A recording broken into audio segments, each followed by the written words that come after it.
In the red, at the very north, we got our Zerg player. Played pretty well that last game. Leenock.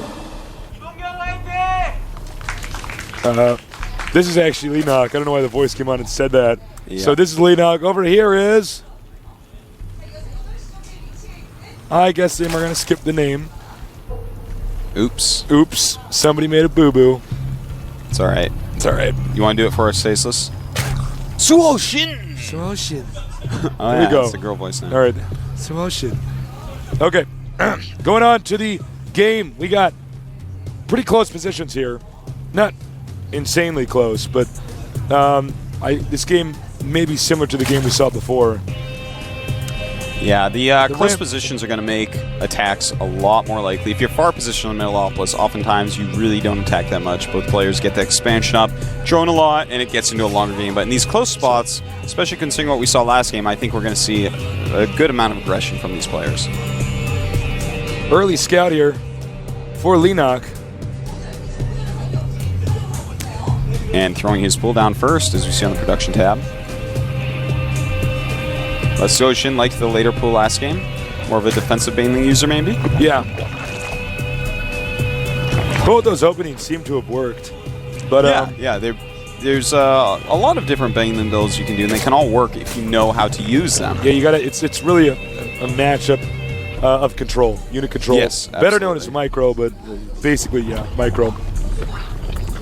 Now both of them within a drone or so of each other. Just slightly later for Suhoshin. Now, I don't know if we'll even see an expansion this game. Just based upon what we saw last game, I kind of feel like these guys are going to try to kill each other so hard. And it looks like a little dance. And actually bullied that drone away. I thought that was a little just chasing the scout, but in fact, Suhoshin wants to make that expansion. It kind of puts some pressure on Leenock to either attack more or expand himself.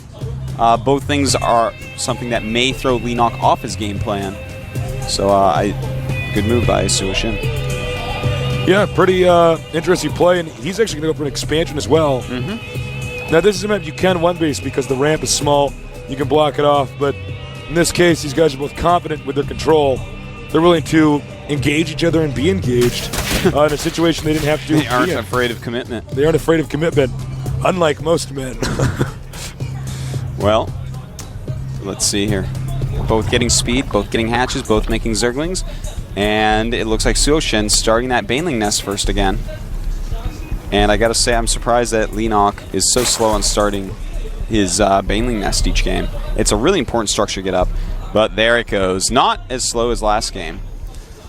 Queen will be very helpful here. The blue Zerg will not be able to engage. Yeah, that Queen, it changes Zergling battles so much. In fact, it changes battles with banelings quite a bit as well. It takes a lot of banelings to kill a Queen. And of course, a Queen can kill banelings pretty quickly. Superior Zergling numbers here for our red Zerg.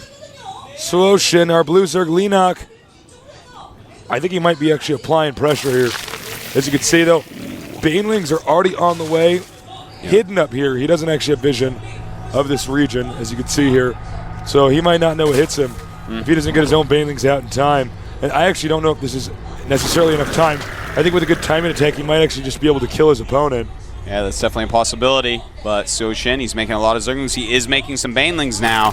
And if he gets one good bane off, then that can make all the difference in the world. Now here come the banelings of Suhoshin. And if he can hit that group, and here goes up the ramp. They're stifled pretty well.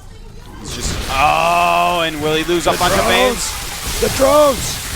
Nice, pretty good kills there on the drones. Pretty good right there. And as we can see on the unit counting station, 10 drones to 13. Leenock is hurt in the drone area, but his counterattack could be quite strong. A baneling morphing at Suhoshin's home, though.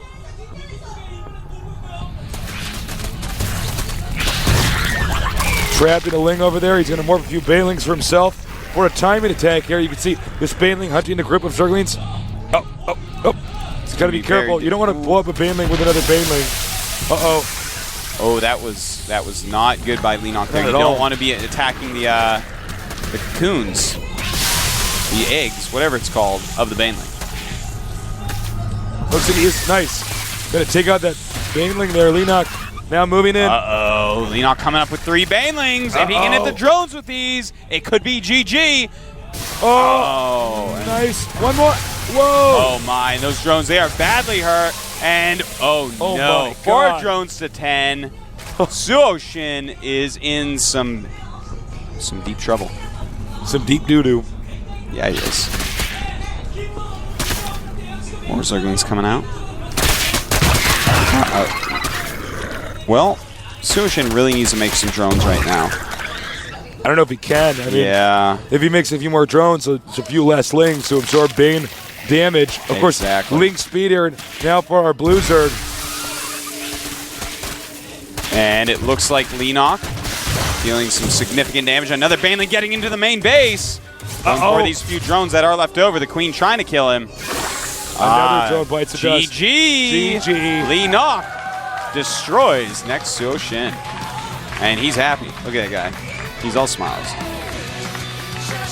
So that's a 2-0 game there.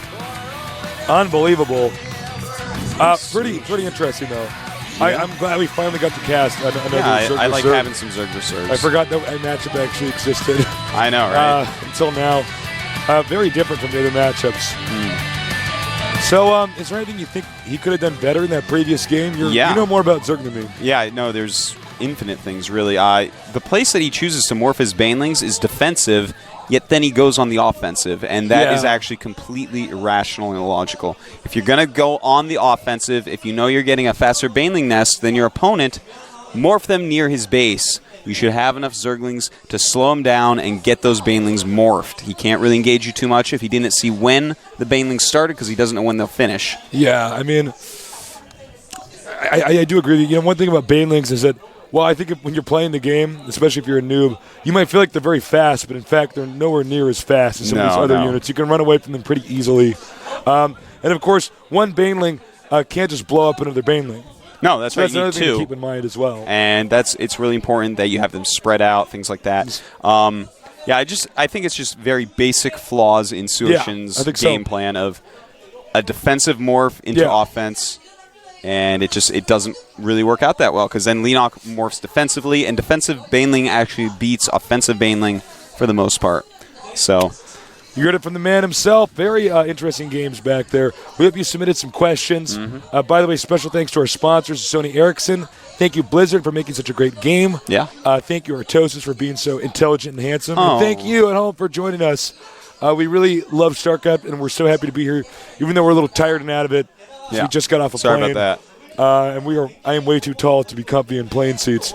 Especially United. Yes, especially United. I hate that airline. We got our player over here just off the screen. So I'm going to be signing out or closing out in just a minute here. I'm going to be doing an interview, so do not go too far. At least turn up your volume if you have to go pee. That's right. Pee with the door open. That's right.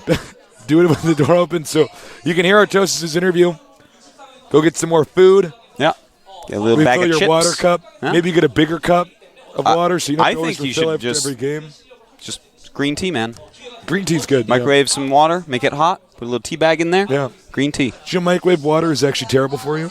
If you feed a plant only microwave water, it will die. I'm not a plant tasteless. Well, you're a vegetarian, man. You're pretty close.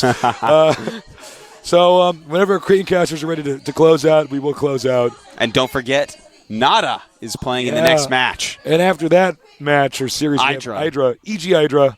All right, we'll be back. Take a shot of anything they got. It's on the tabletop. I don't care. Wherever there's a party, I'm the first one with a drink in the air. We can share. Cause when we finish this one, there will be another bottle right here.